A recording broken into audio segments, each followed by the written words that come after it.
Greetings and salutations, everyone. My name is Andrew Kirchhoff, and welcome to my YouTube channel. Today, we're talking about my Week 6 wide receiver rankings for the 2022 fantasy football season. On today's episode, we're covering all topics related to the wide receiver position, beginning with matchups. We'll talk about which defenses are giving up the most points to opposing wide receivers thus far this season on average in a half PPR scoring format, meeting everyone in the middle, whether you do play in a full PPR or a standard scoring league. After we talk about matchups and give you guys some more perspective as to who has the most advantageous matchup going into the week, we'll then transition to our top 36 wide receiver standings as I go over every single player on the list, giving you guys statistics to justify the reasons as to why I have them ranked in their current position going into the week.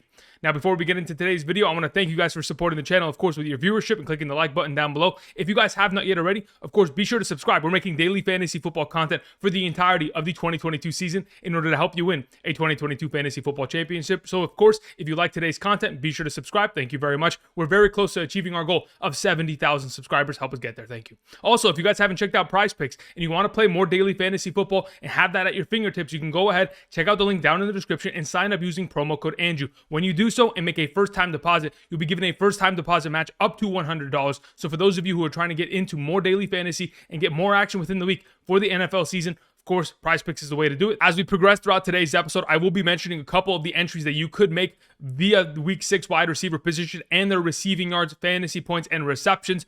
Like you can see on screen with Cooper Kupp, his current number in terms of receiving yards at 95.5. So we'll talk about that when we get to his section. But outside of that, check them out. Thank you very much. All right, let's get into talking about our Week 6 wide receivers, beginning with matchups. As you can see immediately to the right of me, we have how many points defenses have given up to opposing wide receivers thus far this season on average in a half PPR scoring format. Now, these statistics do not include any sort of rushing totals and or passing totals that would have implicated fantasy points. So this is purely based on receptions, receiving yards, and receiving touchdowns over the course of the first 5 weeks of the season. As you can see, the Pittsburgh Steelers, Tennessee Titans, Baltimore Ravens, they are giving up the most points to opposing wide receivers. And as many of us already have noticed, there are 4 teams on bye week. So unfortunately, we will not be able to take advantage of the Tennessee Titans matchup as the Titans, Raiders, Lions, and Houston Texans are all on bye week this week. Those typically are fantastic matchups for the wide receiver position, but unfortunately, we will not be able to take advantage of that until next week. That being said, on the other end of the spectrum, we have some of the better cornerbacks in the National Football League, like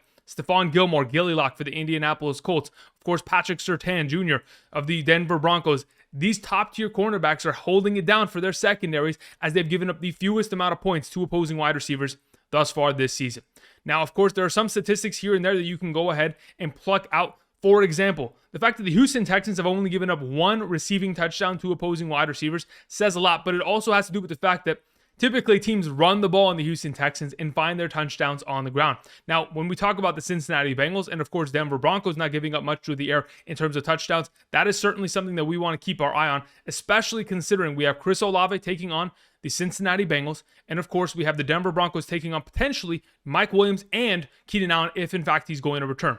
Either way, you can go ahead and pause today's video and get a look at all these statistics, give you guys more of a representation as to what we could potentially expect to see this weekend. Outside of that, I will be referring back to these statistics as I progress throughout today's video. As I typically do for every single player, I have a 5-star potential matchup bonus. So if, in fact, it is the easiest potential matchup of the week, it is 5 stars, while a 1-star designation would mean that it is one of the most difficult matchups going into the week based on how many points the opposing defense they face in that week have given up to opposing wide receivers and the one-on-one matchup between wide receiver and cornerback. Now, if it's a wide receiver that's lining up on the outside like 85% of the time, I have an easier designation as to who they're going up against. While if it's someone like Cooper Kupp who moves around a lot, plays in the slot, plays outside, will line up just everywhere, it's a little bit more difficult. But nonetheless, let's get into talking about our top 36 wide receiver rankings for this week, beginning with Cooper Kupp. Of course, we're starting Cooper Kupp. He's coming off of another incredible week, but I just do want to mention, in 4 out of the last 5 games this season, he has had over 100 receiving yards. He has also had, in 4 out of the last 5 games, at least a minimum of 1 touchdown. When you're getting into that conversation of always scoring touchdowns and at a minimum getting 100 receiving yards, the fact that this upcoming weekend, Prize Picks has a more or less overall entry at 95.5 receiving yards, the fact that he's been able to go over 104 out of the last 5 games is fantastic. Now, of course, this last week, we did see Matthew Stafford struggle a lot, and it was because of Cooper Kupp's 75-yard receiving touchdown. Of course, a lot of that yards after the catch get over that total. But in my opinion, you're taking on the Carolina Panthers. This is still going to be another matchup where Cooper Kupp is going to see double-digit targets. He's going to find success. And I'm expecting to see more than 95.5 receiving yards. All right, moving on. We have Stefon Diggs as our number 2 now. He takes on the Kansas City Chiefs. This is one of the most intriguing matchups of the week, as we anticipate it to be a very high-scoring event between two of these top AFC teams. Now, of course, we've seen these teams battle out most recently in the NFL playoffs in 2022, in which we obviously saw a shootout game. If you give Patrick Mahomes a little bit of time at the end of the game, of course, he's going to take over. Nonetheless, we're talking about one of the best wide receivers in the National Football League. Stefon Diggs overall is the number 2 overall wide receiver in a half PPR scoring format. In terms of air yards, in terms of the distribution of opportunity that has been sent in his direction, he's leading majority of the league in a lot of these statistics. Air yards, 528 thus far. That's 5th in the league. If he continues to be a deep ball receiver while also being a possession receiver down in the red zone, we've already seen him score 5 touchdowns this season in 5 weeks. We have a lot of potential here, especially in a fantastic matchup where the cornerbacks of the Kansas City Chiefs really cannot stop anybody. Let's talk about that. Davante Adams, 3 catches, 124, 2 touchdowns. Mike Evans the week before, 8 catches, 103, 2 touchdowns. A couple weeks prior to that, week 2, Mike Williams, 8 catches, 113, and a touchdown. A lot of potential here for Stefon Diggs. Moving on to Justin Jefferson, our number 3. Luckily, we had another great week from Justin Jefferson. And of course, this is what we anticipated when we drafted him. Consecutive weeks of just balling out regardless of whether he scores a touchdown. And of course, we want to see him score more touchdowns based on the fact that he's been given fantastic opportunity inside the 10-yard line while in the red zone, but it really hasn't led to much. As of right now, Travis Kelce leads all receiving options in targets inside of the 10-yard line. He has 10 total targets. Justin Jefferson has 8 total targets, but only 1 receiving touchdown, while we are all aware of the fact that Travis Kelce the other day in the red zone alone was able to score 4 touchdowns in a singular game. We'll talk about that in just a moment, but either way, when we're talking about Justin Jefferson, a player that is garnering 33% of his offensive target share in the last 2 weeks, those are the numbers that we want to see. He takes on the Miami Dolphins. The expectation is that Xavier Howard is going to be healthy and playing, considering we heard it from his mouth. He said that he expects to play this week, and if that's going to be the case, of course, it's going to be a little bit more difficult for Justin Jefferson, but he's a top-tier wide receiver, and regardless of who he's matching up against, I expect him to find success when the opportunity is there. Moving on to Ja'Marr Chase, our number 4. I understand that Ja'Marr Chase has not had himself a great season thus far. And obviously, the fact that he hasn't seen, the touchdowns like he did in week 1 accumulate, that is the biggest difference maker. So going into this upcoming week against the New Orleans Saints secondary, I am expecting a big performance. We've seen a lot of wide receivers succeed against this defense. Even this last week, DK Metcalf and Tyler Lockett both had incredible games. And if we are leaning with the assumption that T. Higgins is going to be missing due to the ankle injury that he's been dealing with, the fact that he did not play the entirety almost of that Baltimore Ravens game on Sunday Night Football, I'm leaning towards the idea that Ja'Marr Chase by himself in this offense without T. Higgins active is going to be a great play, because in the 4 games that we have seen, when T. Higgins is not out there over the last 2 years, we've obviously seen a lot of success from Ja'Marr Chase. In fact, he's averaged 15.9 fantasy points per game without T. Higgins out there, averaging 10.5 targets, almost 7 receptions, 80 receiving yards, and 0.75 touchdowns per game. There's a lot of potential here, and I'm hoping Ja'Marr Chase gets back on the right track. Moving on, we have Marquise Hollywood Brown as our number 5. Marquise Hollywood Brown has been absolutely ridiculous. In terms of his production, in terms of his opportunity, it all turned around after week 1.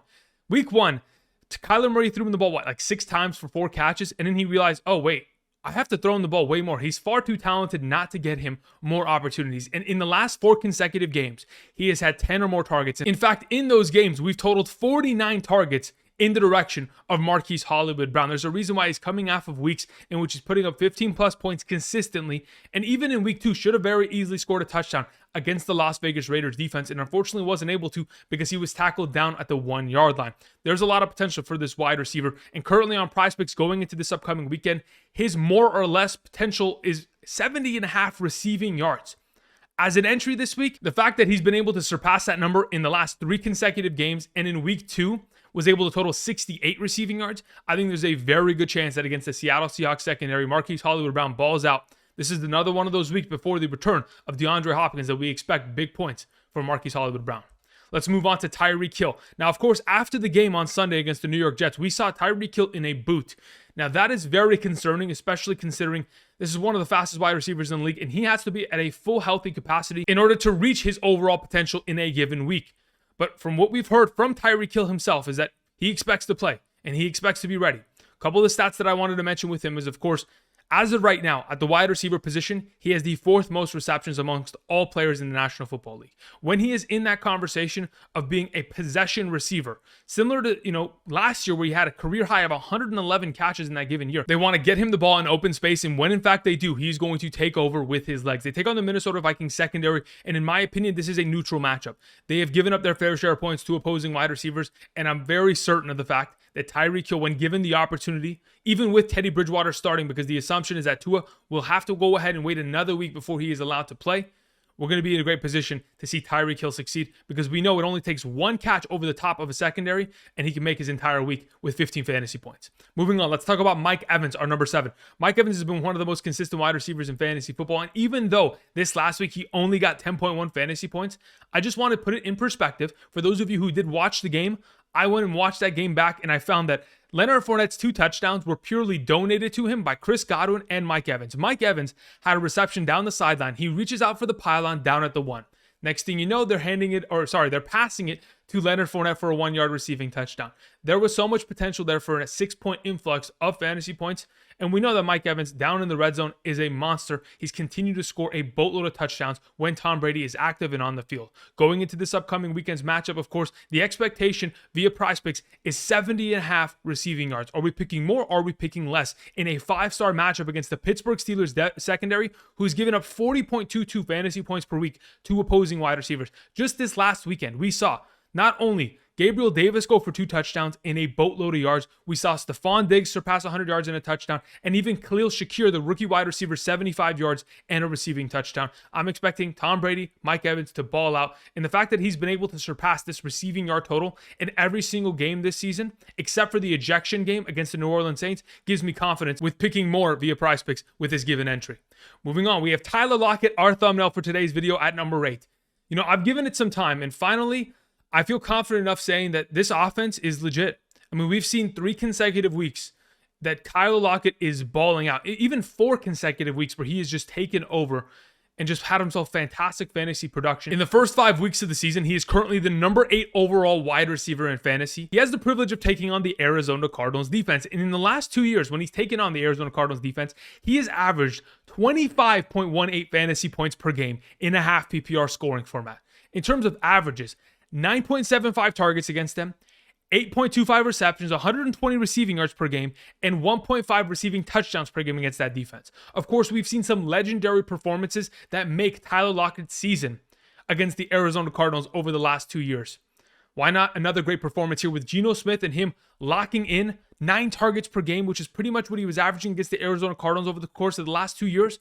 I'm expecting big numbers for this guy, as Tyler Lockett has found the Arizona Cardinals number, and every time he is up in this matchup, we're always starting him. Moving on to Mike Williams, our number 9. Now, if in fact Keenan Allen doesn't return this week, I think this only helps the potential of Mike Williams. Again, Mike Williams is coming off another major week. 13 targets, 10 catches, 134 yards, and 18.4 fantasy points. Now, he takes on the Denver Broncos, which is obviously a difficult matchup. Patrick Surtain is no joke. He's potentially going to lock him down, but because of the fact that we haven't seen Keenan Allen on the field, we have seen more targets go in the direction of Mike Williams. In fact, he has seen a 32.9% target share this season in the last 4 games. And not only that, he has had 10 targets in 3 out of the last 4 games. In those 3 games where he's had 10 or more targets, every single one of those games have consisted of 100 or more receiving yards. Of course, if you add a touchdown to it and you get him into the mix in the red zone, he's going to have a pretty high upside going into this week. I understand this is a tough matchup,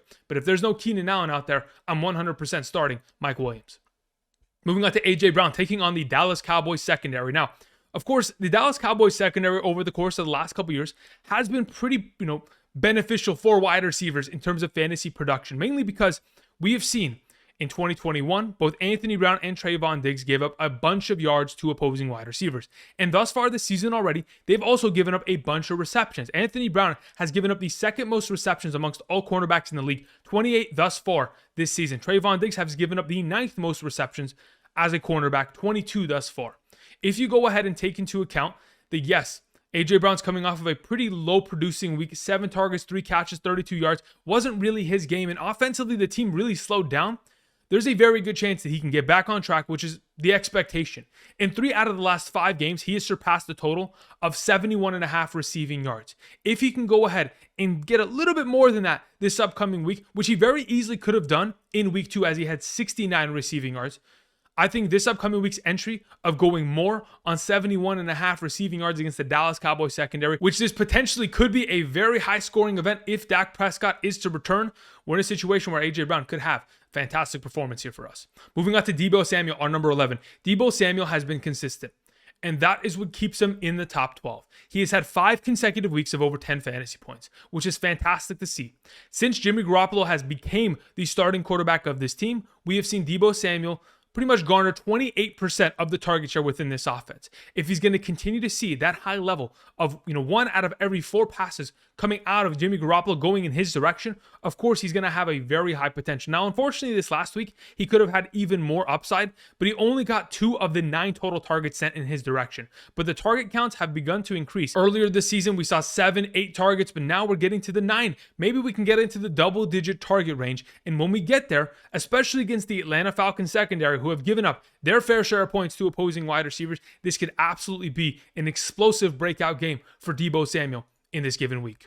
Moving on, we have DK Metcalf to close out our wide receiver 1 conversation. Listen, we love DK Metcalf, and the fact that over the course of the last 3 weeks, he has stepped up and balled out with Geno Smith, averaging 16.2 fantasy points, gives me all the confidence to go ahead and start him. And though he is not like Tyler Lockett in the sense that they're going to have massive performances both at the same time against the Arizona Cardinals, obviously that has been Tyler Lockett's thing, I still expect DK Metcalf to get a lot of targets. In fact, in the last 3 weeks alone, he has averaged 10 targets per game, 6 receptions per game, 100 receiving yards per game, and 0.67 touchdowns per game. So 2 out of the last 3 games, he scored a touchdown. If we're going to be in that realm of possibility and continue to send the ball in the direction, of course, we do have a new running back. They may, take it a little bit easy with Kenneth Walker to get him fully going. But if they let this offense, unleash themselves, there's a lot of potential for upside for the receiving core of the Seattle Seahawks, and specifically DK Metcalf, because I'm sure the Arizona Cardinals are aware of how well Tyler Lockett plays against them, and they're going to try to stop him. And when they try to maybe double cover him, DK Metcalf will be open. All right, so these are our top 12 wide receivers going into week 6. Again, giving you guys a visual representation as to where I think these wide receivers are going to end up by the end of the week. Of course, if you guys want updated rankings, you can go ahead and check out the Patreon, or you can also go ahead and join us Sunday morning, 8 a.m. to 10 a.m. Pacific Standard Time. Kickoff with Kirkoff will be live streaming on the channel, as we'll have updated rankings for all primary fantasy positions. Top 36 running backs, wide receivers, top 16 quarterbacks, tight ends, as well as my top 10 defenses and kickers throughout the stream, shared to you guys all for free. So if you guys would like to join me Sunday morning, be sure to do so. Thank you very much. All right, let's get back into the conversation with our wide receiver 2. Now let's go ahead and talk about Courtland Sutton being our number 13 overall, taking on the Los Angeles Chargers. This is a very advantageous matchup.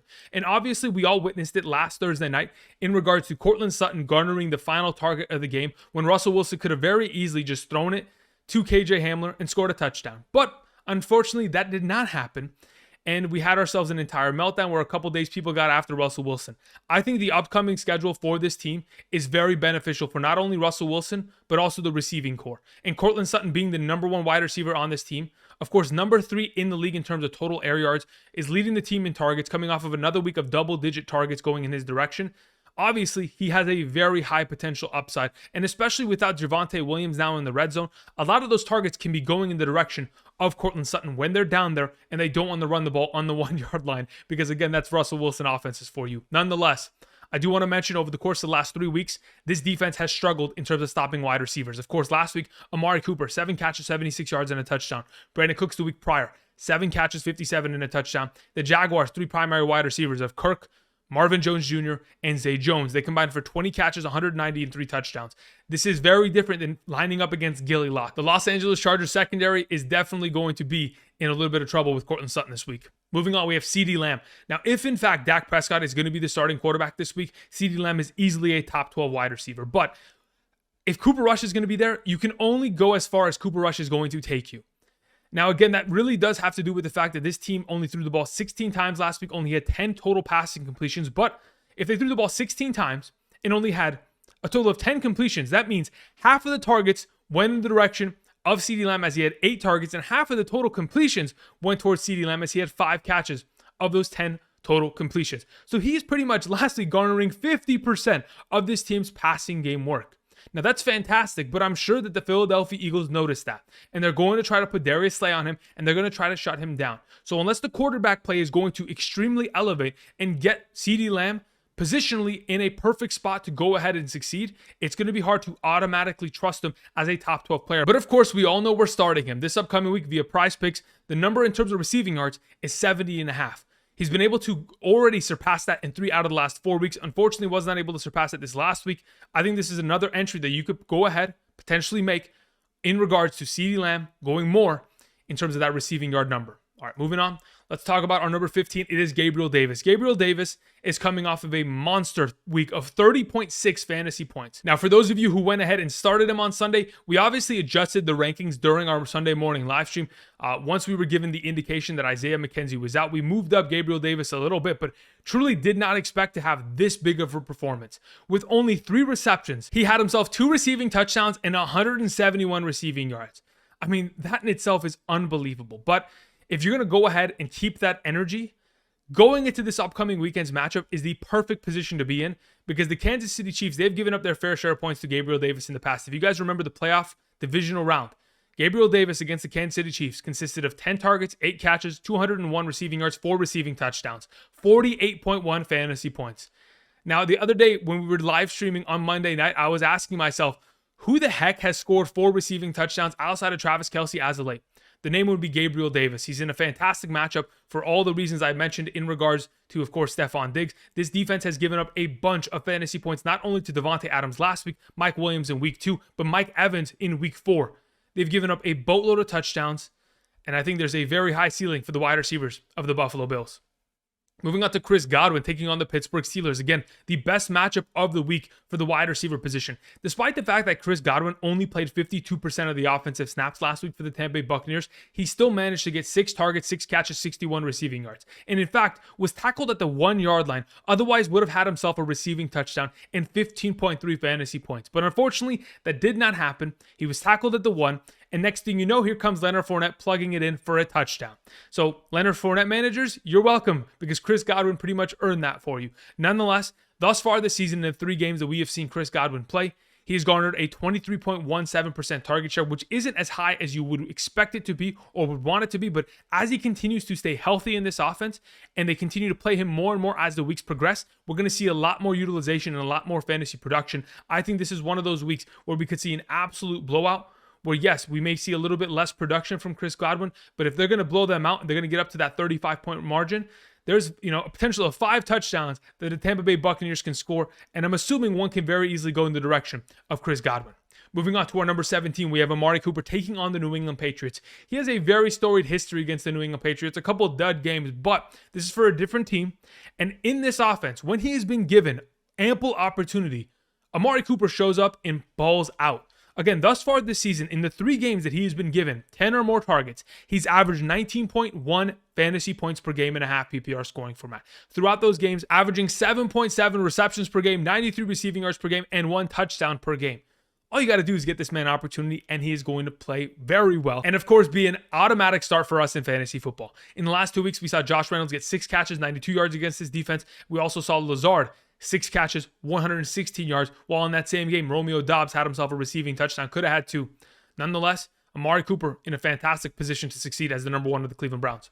Moving on to Chris Olave. He did not participate in practice today. Obviously, he's in the concussion protocol, but we also didn't see Michael Thomas or Jarvis Landry practice. So if we get to a position where Chris Olave does end up playing on Sunday and we do not have Michael Thomas or Jarvis Landry active in this offense, and Jameis Winston, who is limited earlier today, is going to be able to play, we're talking about one of the most opportune positions for this fantastic wide receiver who currently is the number 13 overall wide receiver in fantasy football half PPR. Obviously, he leads the National Football League in total air receiving yards at the wide receiver position. On top of it, has been the number 1 deep passing receiving threat, even in the last 2 weeks without having Jameis Winston. When you're getting that many targets, 20 or more yards down the field, of course, a lot of success is going to be had. He scored a touchdown in each of the last 2 weeks with Andy Dalton at the starting quarterback position. So once you go ahead and elevate that quarterback play to Jameis Winston, I think he's in a fantastic position to succeed this week. Moving on to Michael Pittman Jr., our number 19. Michael Pittman Jr. has been relatively underwhelming, I would have to say, in the last couple weeks. Obviously, week 1 was what we anticipated to see, but everything since then, since he missed that week 2 contest against the Jacksonville Jaguars due to the injury, he really hasn't been the same. And maybe that injury is bothering him, but he still managed last week to play 78 of the total 79 offensive snaps. When you're on the field for the entire game, only getting 8 targets is pretty concerning. But I will tell you, it has to do with the fact that this offensive line cannot protect Matt Ryan. Matt Ryan and Matthew Stafford are the most sacked quarterbacks in the National Football League right now. Both of them have been sacked 23 times. That in itself is unbelievable. But luckily for Michael Pittman Jr., he has had a storied history against the Jacksonville Jaguars, a division rival, and I'm sure this team wants to go ahead and get some revenge after getting embarrassed earlier this year. Last season when they took on the Jacksonville Jaguars, of course, with a different quarterback, Carson Wentz, Michael Pittman was able to put up 9.6 fantasy points and 17.4. I think this is an advantageous matchup.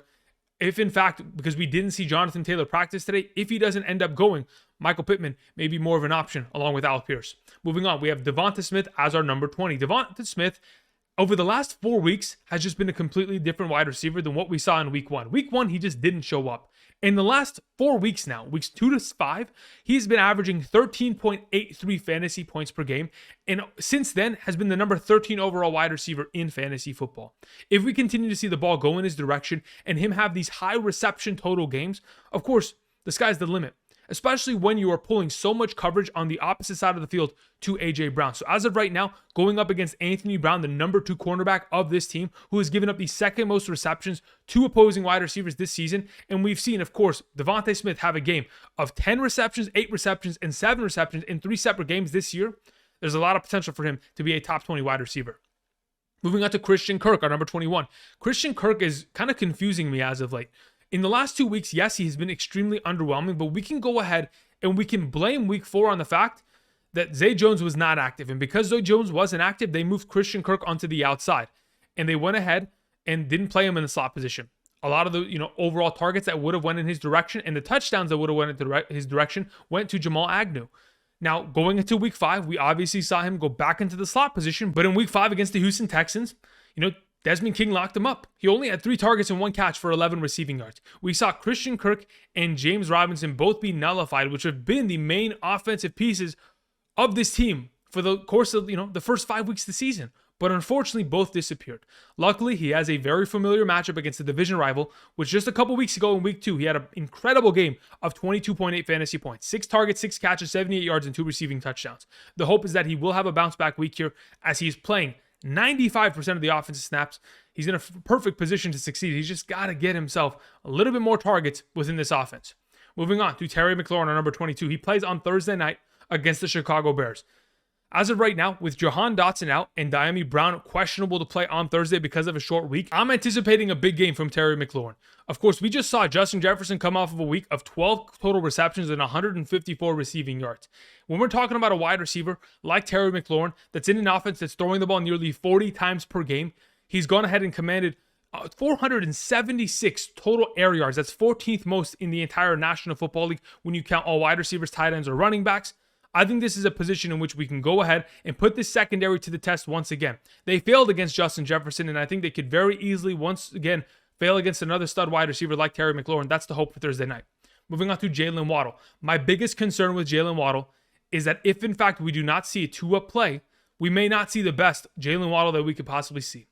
And unfortunately, that has been the case over the last 2 weeks. Specifically, this last week wasn't fully with Teddy Bridgewater. It was, in fact, the third-string quarterback. So we're not going to go ahead and blame Jaylen Waddle for the performance of last week. It was just a fluke injury, just like the week prior. But I do want to put it in context. In the 7 games that Jaylen Waddle has played without Tua in his career, he has only averaged 4.24 fantasy points per game. He's never gotten more than 10 fantasy points per game without Tua in the lineup. And that in itself extremely concerns me about his overall potential. Moving on to the final wide receiver within the top 24 conversation, we have Allen Lazard, the number 1 of the Green Bay Packers offense, taking on the New York Jets. Now, over the course of the last 4 weeks here, we have witnessed Allen Lazard, at a minimum, either score 1 touchdown in a game or get himself 100 receiving yards. So 3 games of a touchdown in 1 game against New England Patriots with over 100 receiving yards. So he's pretty much always getting himself into that 10-point fantasy range. So if he's going to be in that conversation, especially against the New York Jets secondary, I want to go ahead and potentially play him in this upcoming weekend's matchup. Of course, we are potentially going to see Sauce Gardner go up against him. But if in fact Lazard continues to get the red zone utilization that we have seen him get thus far this season at a continued rate, a lot of opportunities there. He's only seen 4 targets inside the 10-yard line, and he has gotten himself 3 receiving touchdowns.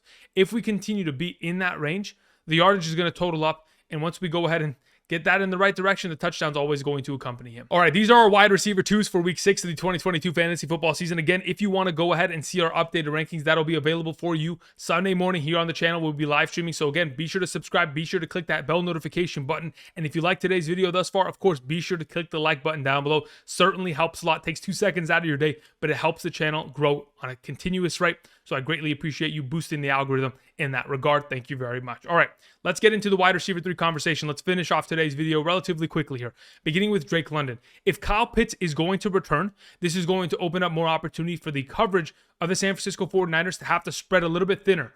Because last week, we didn't really have to see, the Tampa Bay Buccaneers really worry in any sort of capacity. Drake London only had himself 4 catches, 35 receiving yards. But now that he plays against the secondary of the San Francisco 49ers, who just lost Emmanuel Mosley with an ACL injury and Jimmy Ward with a broken hand, that is 2 of their primary secondary players that are now going to be missing. If Marcus Mariota can lock it in this matchup, I could very easily see Drake London having himself a bounce back week here. Moving on to Diontae Johnson. Now, Diontae Johnson finally got back to his 10-plus target range. In fact, saw 13 targets, only caught 5 of them for 60 receiving yards.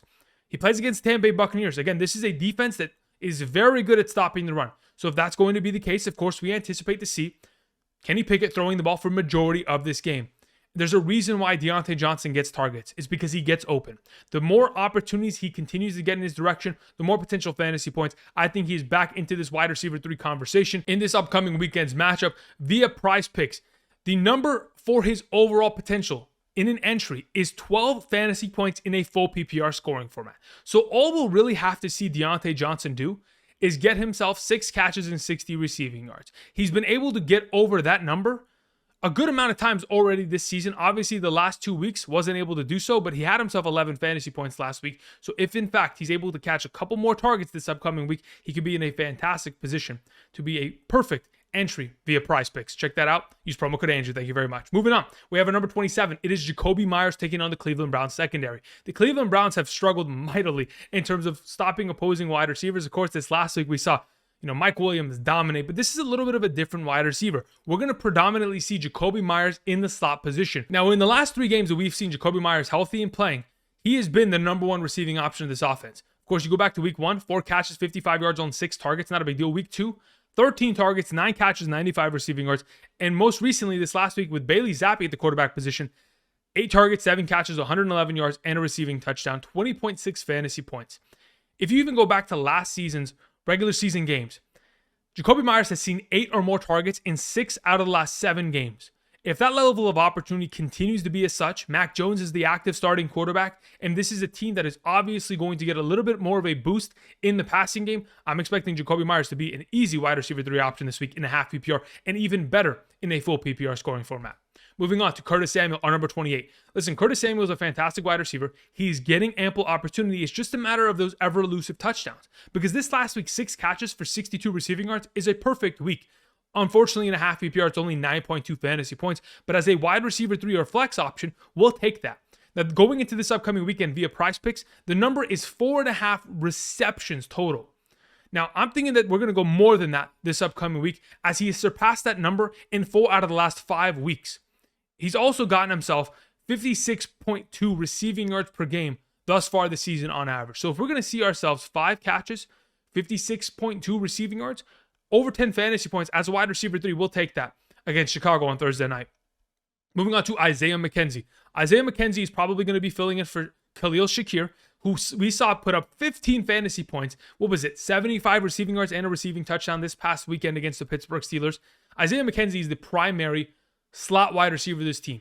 Of course, Prior to his concussion and the fact that he missed this last week's game, he was a fantastic wide receiver option. As from weeks 1 through 4, he was averaging 10.35 fantasy points per game in a half PPR scoring format, having scored 3 touchdowns in those first 4 games in separate weeks as well. So he wasn't just stacking it up in one singular game and we're assuming it was spread across. No, it was 1 in week 1, and then we also saw a touchdown in week 3 and in week 4. So overall, we're continuing to see a lot of production from this wide receiver. In a high-scoring matchup against the Kansas City Chiefs, I'm expecting him to get his utilization. Moving on to Jerry Jeudy, our number 30. My biggest concern about Jerry Jeudy is the slot cornerback for the Los Angeles Chargers, Bryce Callahan. Bryce Callahan has been one of the better cornerbacks for this team. Now, I can't say the same about the other cornerbacks on this team, but we've obviously seen a lot of wide receiver production against this defense over the course of the last couple weeks. Of course, Amari Cooper, over 15 fantasy points against them. Same thing with Brandon Cooks. Of course, a couple weeks back, the Jaguars' primary 3 wide receivers each scored a touchdown. Each were able to get a boatload of yards and score over 10 fantasy points. So there's a potential where Jerry Jeudy finds himself in the end zone. And when he does, because Russell Wilson wants to lock it in, Jerry Jeudy could be a pretty good wide receiver with potential upside. Moving on to DJ Moore, number 31. The only games where I found that DJ Moore has played with PJ Walker over the last couple years has been in 2020 against the Detroit Lions, in which DJ Moore went for 11 targets, 7 catches, and 127, an incredible game. And in 2021 against the Arizona Cardinals, where we also saw a little bit of utilization from Cam Newton down in the red zone, but otherwise, between the 20s, it was mainly PJ Walker. We saw 7 targets, 4 receptions, and 24 receiving yards go in the direction of DJ Moore. So we're at a 50-50 split here. And especially considering they're playing against the LA Rams, we know that the secondary has given up a lot of points, especially in garbage time. But I'm just hoping that DJ Moore can find himself open, find himself catching a couple passes here and there, and getting enough yards to be an ample 8 to 10 point half PPR fantasy play as a wide receiver 3 option. I believe at the very minimum, we're going to be able to get that this week. Via Prize Picks, his total number is 53.5 receiving yards. I think if he's able to get a lot of yardage after the catch, there's a potential of going more with that number. Going on to Rashod Bateman, our number 32. Rashod Bateman was not active this last week, and if in fact he is not active once again, I would put Devin Duvernay in this position. The number 1 receiving option of this team is going to find success because just this last week, we saw Devin Duvernay garner 7 targets out of the 5 catches, 54 receiving yards, and Duvernay was even given a couple rushing attempts out of this backfield. But we know mainly what this offense wants to do is throw the ball deep to their primary outside wide receivers. We saw 2 balls go in the direction of Devin Duvernay down the field, which if Lamar Jackson had been a little bit more accurate, there would have been 2 touchdowns in the column of Devin Duvernay this past weekend and over 150 receiving yards as a total at the end of the week. As of right now, Lamar Jackson is the number 3 overall quarterback in terms of passing attempts, 20 or more yards down the field. And as long as Rashod Bateman is in that conversation going up against the New York Giants this week, who may not have Adoree Jackson, their number 1 cornerback, could be a great play. Moving on to George Pickens. George Pickens is a monster. He is a beast. And I truly do believe, like I said earlier this week via waiver wires, he is a star in the making. They're taking on the Tampa Bay Buccaneers defense, and it doesn't worry me because in the last 2 weeks alone, we have seen him garner 8 targets and 6 catches each time. Obviously, this last week, 83 receiving yards. The week prior to that, over 100 receiving yards. And as long as Kenny Pickett continues to look in his direction, regardless of what the matchup is, especially considering this is going to be a negative game script for the Pittsburgh Steelers offense, I'm expecting a lot of passes go in his direction and maybe a couple big plays that lead to a sneaky touchdown in garbage time. Moving on to Tyler Boyd at number 34. Under the assumption that T. Higgins is not going to play this week, Tyler Boyd presents himself as a fantastic fantasy option. In fact, without T. Higgins throughout his career, over the course of the last 2 seasons, we have seen Tyler Boyd average 10.94 fantasy points per game when he's not been in the lineup. In those games, averaging 7.4 targets, 5.4 receptions, 58.4 receiving yards, and 0.4 receiving touchdowns per game. That's a total of 5 games over the course of the last 2 years. And even though this last weekend's performance was a little bit underwhelming, despite that there wasn't T. Higgins out there, I think with an idea of, hey, we have to go ahead and dominate against the secondary. We have no T. Higgins, and we have to go ahead and find opportunities for Tyler Boyd to specifically get open. I think they'll be in a far more advantageous position to set up this receiver for success as a lower-end wide receiver 3 option. Moving on to Rondale Moore. Speaking of a wide receiver 3, Rondale Moore in the first 2 weeks that he has been back, he has played a boatload of snaps. Of course, you go back to week 4, played 65 snaps. This last week, a total of 63 snaps. Now, in week 4, he had to play a lot on the outside because of the fact that AJ Green was gone. But now that AJ Green came back in week 5, we saw Rondale Moore go and sit in the slot position and dominate. And obviously, His yards after the catch was the biggest difference maker, but he was able to get himself 8 targets, 7 catches, 68 receiving yards, 56 of those 68 receiving yards after the catch. As of right now, via Prize Picks, his number is 10.5 full PPR fantasy points. If he's able to catch the ball 5 times for 50 yards and then maybe get a little bit extra, there's a lot of potential that we could see here, especially considering there is no DeAndre Hopkins in the lineup and maybe no James Conner. They're going to be throwing the ball a bunch this upcoming week. Moving on to the final option I wanted to mention for today's video, it is Darius Slayton. Who else are they going to throw the ball to? Purely. I am just waiting for a wide receiver to step up for this team, and the hope is that Darius Slayton is going to be that guy. With Kenny Golladay out, with no Sterling Shepard, with Kadarius Toney still injured. Of course, David Sills is going to run around. Wanda Robinson is still injured. I mean, who else are you going to throw the ball to? You can only throw the Sills and Bellinger so much. Barkley, obviously, they're running him into the ground. So Darius Slayton, welcome. Let's go ahead and let's have another great week here. As long as the targets are going in his direction, there's a lot of potential to be had. That's going to cover it for today's video. We'll go ahead and give you guys the visual representation as our wide receiver 3s. I want to thank you all for watching. Again, if you guys have not yet already, be sure to subscribe to the channel. We're making daily fantasy football content for the entirety of the season. If you have yet already, be sure to go ahead and click the like button. Do me that favor. It definitely does help out a lot. Also, check out Prize Picks. Again, we talked about a lot of potential Prize Pick entries you can make this upcoming weekend via the wide receiver position. So go ahead, sign up today using promo code Andrew. And when you do, and you make a first-time deposit, you'll be given a first-time deposit match up to $100. So if you deposit 20, you'll be given 20. You deposit 100, you'll be given 100. So go ahead and check that out. That's going to cover it for today. I want to thank you all for watching. Tomorrow, we will have rest of season rankings here on the channel for Thursday, of course, prior to the Thursday night football game. So if, in fact, you're trying to check that out, that'll be available for you tomorrow on the channel. Thank you, everybody, for watching. And until next time, I'll see you guys. Peace.